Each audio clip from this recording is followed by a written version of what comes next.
இங்க இது இன்றைக்கி எங்கள் நாய்களுக்கான சமையலுங்க இது. இன்றைக்கி சிக்கன் ரைஸு எல்லா நாய்களுக்கும் மாமூல் டெய்லி அதே தான். ஆனாலும் இன்றைக்கி அதே தான் பண்ணியிருக்கேன். அப்புறமா இன்றைக்கி காலையில் ஒரு சேனலில் ஒரு வீடியோ பார்த்தேங்க. ஒரு நாலு பேர் சேர்ந்து ஒரு நாயை அடின்னு போட்டு அடித்து கல்லை கொண்டு எரிஞ்சு கொண்டுட்டாங்க. அது அந்த அம்மா ஆக்ரோஷத்தை பார்க்கணுமே, எவ்வளோ பெரிய கல் பாறாங்கல் மாதிரி இருக்குங்க.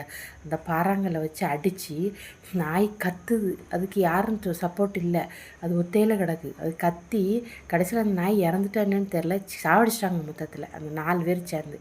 அந்த சின்ன பையன் கொண்டு கல்லை கொண்டு எரிஞ்சு சாவடிச்சிட்டான். இதுக்கெல்லாம் சட்டத்தில் இடமே கிடையாதாங்க.